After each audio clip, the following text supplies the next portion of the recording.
Hey everybody, I'm Bob Lucido, and you're back in the Bearcat Training Camp, where we're offering in-depth business building training for teen Beachbody coaches. All right, so let's give some purpose to all the things that you've learned how to do up until now. I want to talk about some of the underlying objectives to building your teen Beachbody business center. So if you've made it this far, I trust you've made it all the way through all of the phase one videos and your business is up and running. You've got phase one under control. You've even made your way into the beginnings of phase two. Hopefully you've started to develop your own business opportunity presentation. And now it's time to really focus in on what it is that we do as teen Beachbody coaches. The underlying purpose beneath everything that we do. And I'm going to suggest that there's two main things that we do as teen Beachbody coaches, especially in the business building component, and that is seeking and cultivating talent. Everything we do, from the daily disciplines to your challenge groups, all the way up to your business opportunity presentations and everything in between. The main purpose is seeking talent, seeking those partner leaders that we've been talking about, and cultivating the talent on your team, cultivating your partners and leaders to start that organizational growth, that organizational building that we've been talking about. Now, I'm a real believer in understanding underlying objectives. I really believe that you can get lost in the minutiae. You can get lost in the day-to-day activities if you aren't locked in laser tight on your purpose. You have to have a purpose that's weaved through everything that you're doing. You can become great at running challenge groups and fit clubs, or become a social media expert and all of these amazing activities going on. But if they're not lined up with and feeding into your underlying objective that is going to be focused on and have the outcome of growing you an organization, then it's very easy to get lost in all of that stuff. So let's, for a few moments, agree that your one and only underlying objective is seeking and cultivating talent. What does that mean? It means that everything that you do has to line up in some way to fall into one of those two categories, and you need to know how it falls into one of those two categories and make sure that everything that you're doing is driving in that direction, okay? So when we're talking about seeking talent, I'm talking about your recruiting. And let's face it, everything that you do as a teen Beachbody coach really needs to funnel in to your recruiting efforts. And in the early phase one videos, we talked about recruiting for customers and recruiting for coaches. But now we're in phase two, and we're really getting into the nitty-gritty of growing an organization now. So for now, I'm going to say that I want you to really focus in and hone in and understand that the real underlying objective here is recruiting for business partners. Now, the coach or the customer recruiting and the customer building and the building your team, all of that stuff that we've talked till up to now, it's all part of that.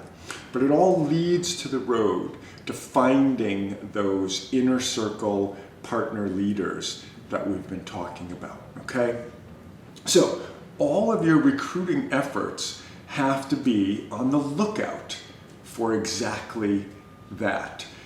Become a rock star at running challenge groups. Just understand that what you're looking for in those challenge groups is the gold nugget. You're looking for the talent that you can then move along into the invitation process. We've all seen that progression of going from a customer to a believer to an advocate to a successful coach. Well, it's our job to seek out the talent in those groups and help move them along in that process. You can't just sit by and hope that it's going to happen organically somehow, that somehow people are going to raise their hand in your groups and say, hey, I want to be the next rock star coach. No, that's your job. Your job is to recognize them and to pull that out, okay? And so that's why it's so important to ask yourself, every single thing that you are doing, every action that you're doing every day, you need to ask yourself, am I seeking talent right now, or am I cultivating talent right now? And have a good, solid plan and operational system of how you're going to move through those two areas, okay? So let's talk about that a little bit. Now, when you're recruiting, when you're seeking, some of that is customer-based, right? In fact, in the beginning, a lot of that is customer-based, and that's great. And we all know, because many of us started as customers, I know I did, we all know that a lot of the top talent in our existing coach network came from customer base. In other words, started as customers. I know that's my story, and many of you have heard my story, so you know that. And it's a common story throughout the network. And so that's why we do spend so much time and effort working in our customer base. And you should continue to do that. But don't do that for the ends of building a customer base. You're doing that because you're understanding that that's one of the ways that we seek talent, is through building our customer base, connecting with our customer base. But we're not doing it for the sole end of just getting more customers. Don't chase numbers. Don't chase numbers just to chase numbers. You know, some people say this is a numbers game. Well, I agree to an extent. It's a numbers game if you know the purpose of the numbers game. And that is that I'm going to go through a lot of numbers. I'm going to contact and I'm going to share with a lot of people. But I have a purpose in that sharing. And it's not just to share. It's because I'm seeking talent. And I know that the way I'm going to find that talent, my future partner leaders, is by connecting, is by the process that we have developed at developing our customers, from being a new customer to a committed customer to a return customer to an advocate to a coach. We know that process, right? We've all talked about it. Hopefully you've seen that. I know we talked about it in some of our earlier videos. But understanding that that's the process of seeking talent and really the beginning of developing. We haven't gotten to developing yet, but in some ways we're developing our customers along the way in our challenge groups, in our fit clubs, wherever it is that we're interacting with these folks, okay? So that's one of the areas in customer-based. And understand that the seeking is customer-based and partner-seeking based. And again, we've talked about that in some of the earlier videos. So if you haven't seen those yet in phase one, go on back and you'll find those for a more in-depth discussion about recruiting that's customer-based and recruiting that's business partner-based, and the real need to have both of those avenues going, and why and how. Okay, that's covered in an earlier video, so I don't want to get into that now, but I want to remind you that some of your seeking is going to be customer-based seeking. This is your retail development. This is your daily exposures, your daily disciplines, inviting to your challenge groups, developing your challenge groups, working in your fit clubs if you're doing fit clubs, shake and shares for those of you who are still doing those. And again, we've got some great videos in the phase one stuff on how to do effective shake and shares. Home parties, there's a word that doesn't get talked about too much these days. I'm still a huge fan of that avenue of sharing. And fit clubs and shake and shares are all kind of different forms of the traditional home party. However it is that you're sharing to build your customer base, that's your customer-based seeking. And I just want you to really grasp right from the beginning here that all of those activities have to be done with an eye towards seeking talent. Your challenge groups and your fit clubs and your shake and shares and all the avenues that you're using to meet and connect with people, will be meaningless, or at least less effective, let's put it that way, if you don't have the underlying purpose of seeking talent while you're doing those things. Understanding that those things are there for that purpose. Let's face it, you're not running challenge groups to have the record number of participants in your challenge groups. You're running challenge groups to seek talent, to seek out those who are going to go through that process of customer to super customer to advocate to coach to super coach. We're seeking those people out. Just understand that. Know that when you add purpose and direction, the way you do things will change a little bit. And it'll be an unconscious kind of a change. There'll be some blinders on. There'll be some headlights beaming in the right direction in the kinds of interactions that you're doing and in the way that you interact and in the way that you operate in those groups. When you understand that they're not there simply, to perpetuate the group. They're there for a purpose, and they're part of your seeking part of your business. And if your business is only made up of two parts, seeking and recruiting, then seeking's pretty darn important, right? Okay? So understand that a big part of your seeking is going to be this customer-based seeking. But please bring into all of your customer-related efforts this underlying objective, this tunnel vision of seeking out those who you can help to educate along the process to bring in further, seeking out those who will eventually join you as your partners, okay? Now the second part of seeking is actual partner-based seeking. So I think it's a little bit easier to line up with the objective. And this is where you're sharing business first. And again, we've talked about this in some of the earlier videos. These are your business opportunity presentations, either by group or, that can be group in person, it can be webinars, it can be Zoom calls, it can be Facebook Live. I know a lot of people are getting a lot of traction doing business opportunity presentations by putting up a notice on their page that they're going to be on Facebook Live at a certain time and a certain date, and then running the presentation that way. Whatever format you are using, let's make sure that you have this component going in your business. If your business is made up of seeking and cultivating, and if seeking is made up only of your customer-based seeking and your business partner-based seeking, let's make sure you've got both going on. If you want a healthy, strong business building towards growing an organization, you need both legs going, okay? So that business first sharing might also include targeted sharing, targeted business opportunity presentations. Are you seeking out individuals purely for the opportunity to share the business opportunity, business first? You should be, along with everything else that you're doing. That should be part of what you're doing.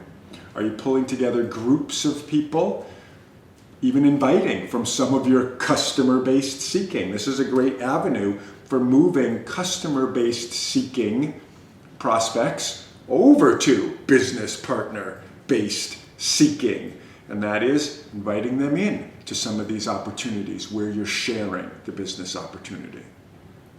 Let's face it, if we're hoping that out of our challenge groups and fit clubs and shake and shares and whatever the sharing is that we're doing, if we're hoping that business partners are going to come out of there, then sooner or later, we need to send some invitations. We need to present the business opportunity. We can't just hope that they're going to figure it out on their own. We can't hope that they're going to come knocking on our doors and asking to be part of our team, right? We need to be conscious of and have a system in place to allow, motivate, encourage that transfer, that continuing of the sharing, the deepening of the sharing, to move into the opportunity where we're actually starting to now talk about the business partner opportunity.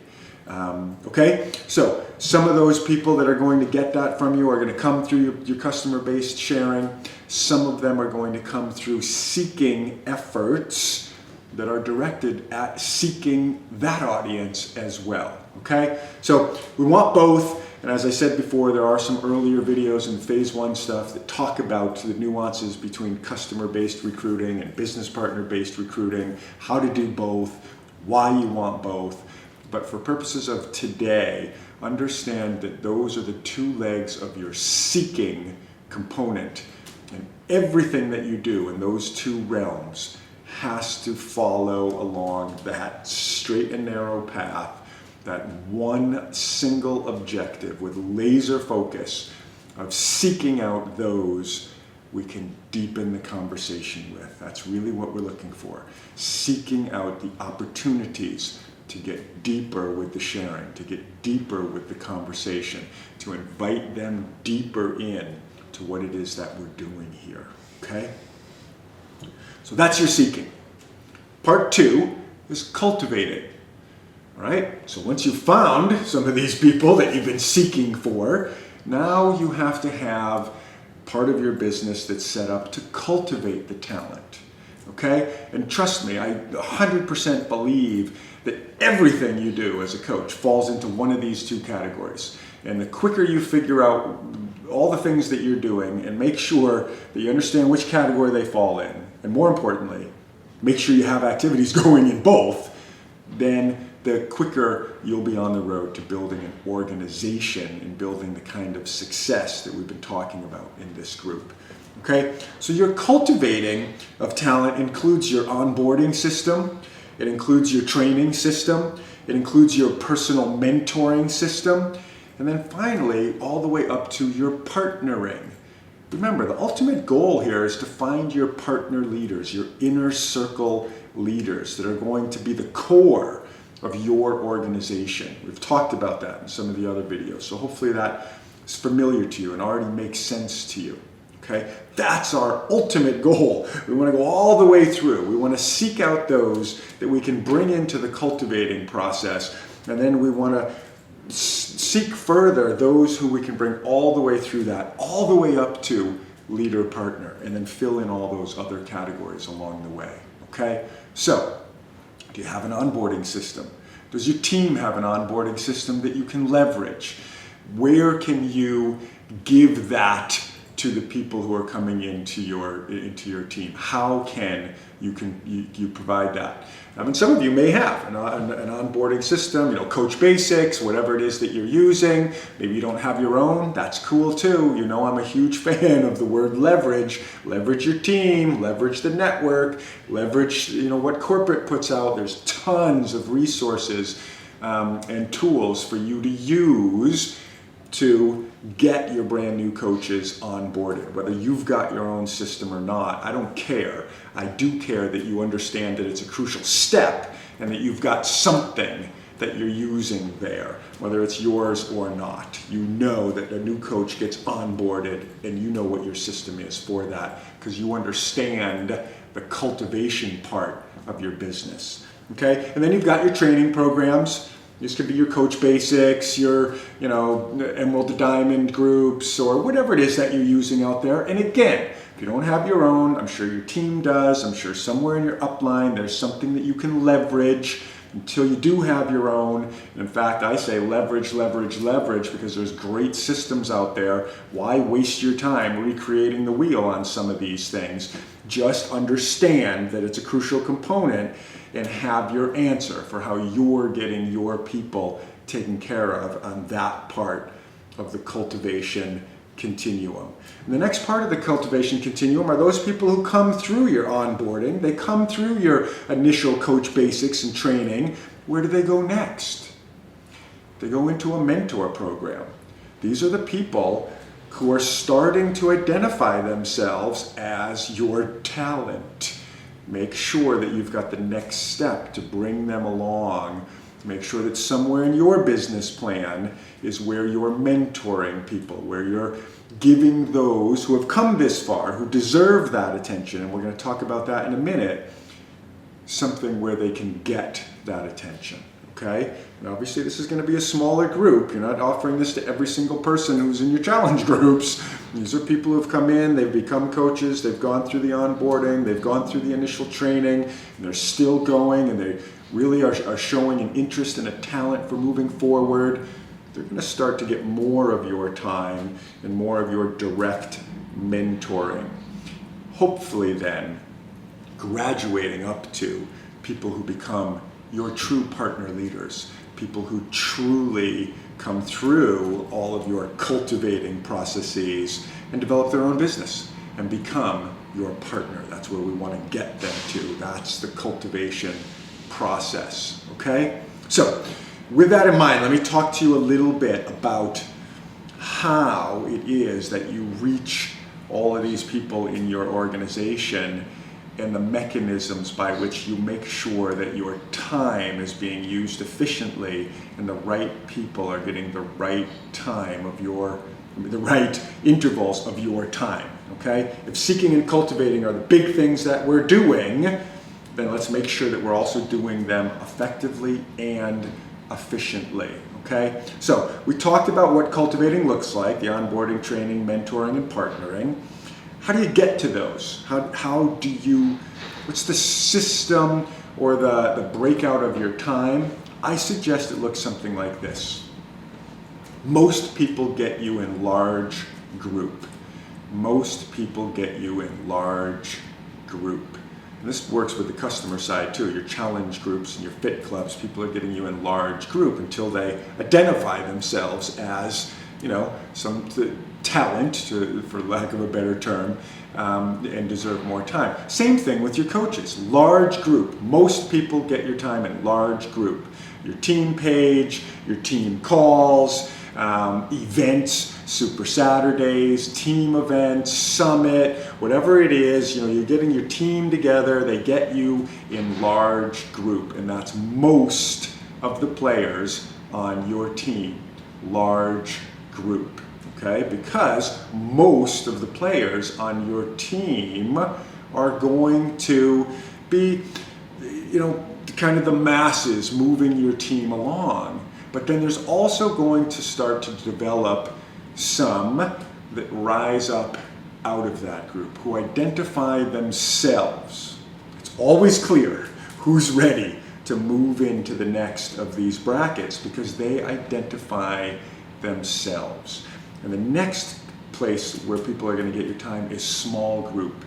And in small group, it's going to be a little bit more intimate. Going to get a little bit more of my time. These might be Zoom sessions. For me, these are usually mastermind sessions where I'm working with the leaders in my organization together with maybe a small group of their leaders, and we're talking leadership stuff, mastermind stuff, growing their section of the organization, right? In the beginning, these are maybe your diamonds. These are your maybe star diamonds if you're at that level yet. Small group, 8 to 10 people, 10 to 15 at the very most in these groups. 8 to 10 is really where I think these groups should be. These are your elite groups. If you've got coaches in your organization who are going for elite this year, great. I hope you've got a group that you're working with them as a specific group. They deserve it. Those are the kind of people who deserve small group. You don't deal with those people in your team page. Those people get small group. Diamond groups, your emeralds to diamond or whatever it is, especially in the beginning of your organization, where it's the people who are rising up and standing up, building their own businesses, their own little teams, either making it to diamond or at diamond and trying to get to the next level, trying to stick, trying to move their way up the leadership ladder. Another great group for small group.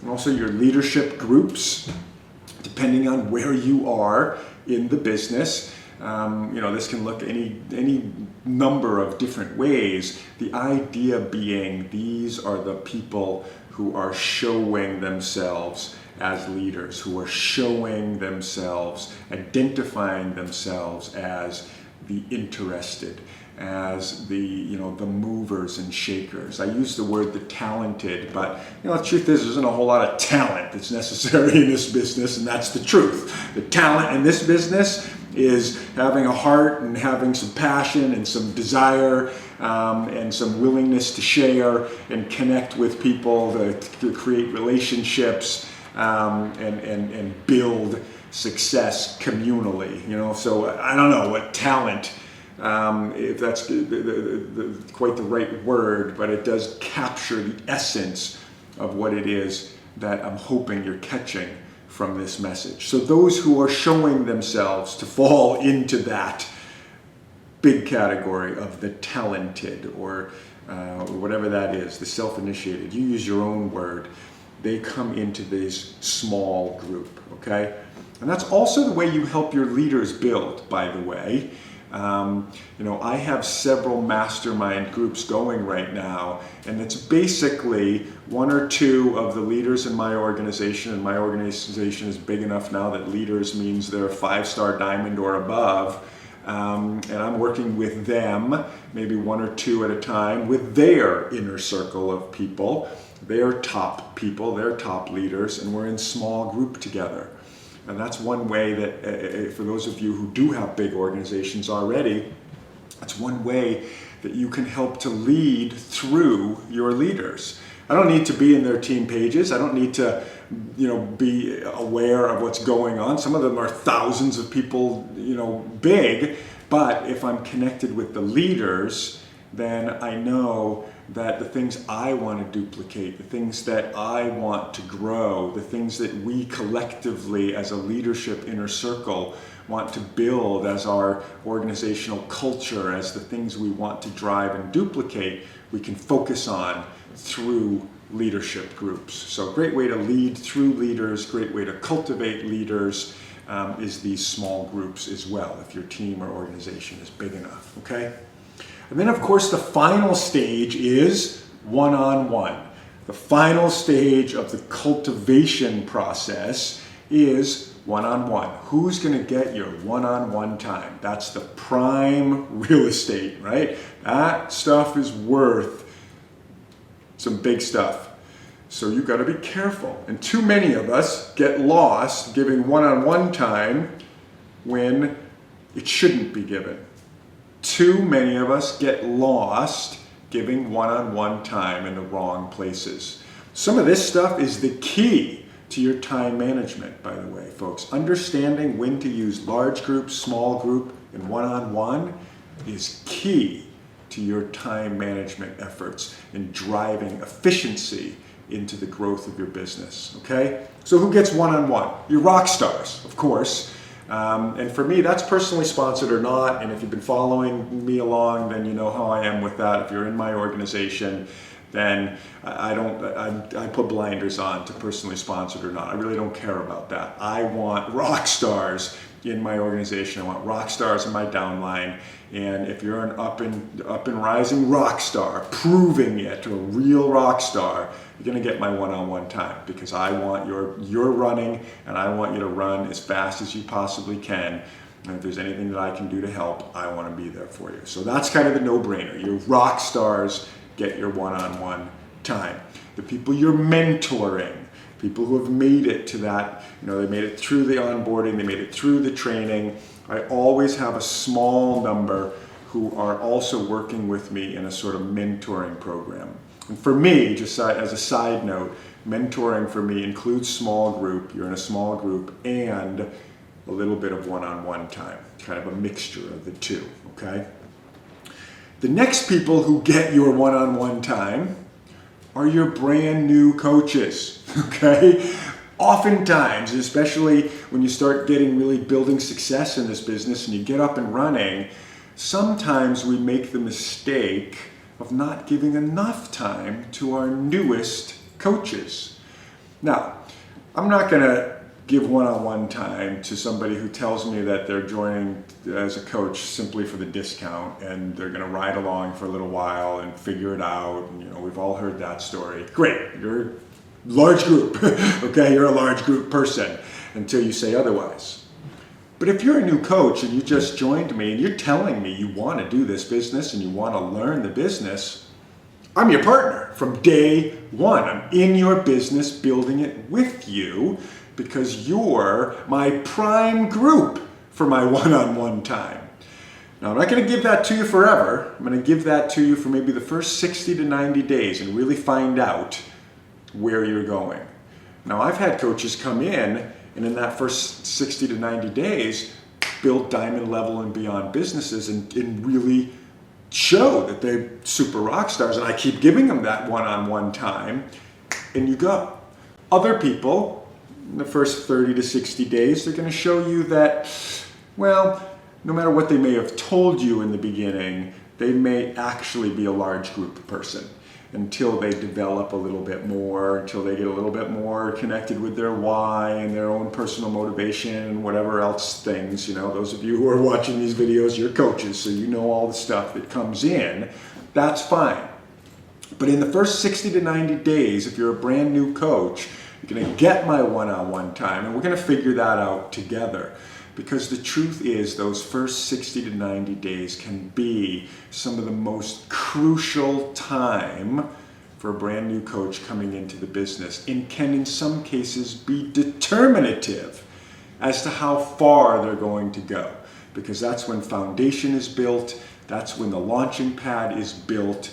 You don't want to miss a future rock star because you threw them onto a team page the day they signed up, and you never partnered with them or never gave them the one-on-one time that they deserved in the beginning. Okay, so that's a key group of your one-on-oneers. Okay, and that's why for me, again, if you've watched some of my earlier videos, let's put it this way, I build on what I've called the pace. Go back and watch my video on the pace. I don't recruit 100 new coaches a month because I can't give one-on-one time to start up 100 new coaches a month, and I follow this pattern that I just shared with you. I have a cultivation process. It's systemized. It's very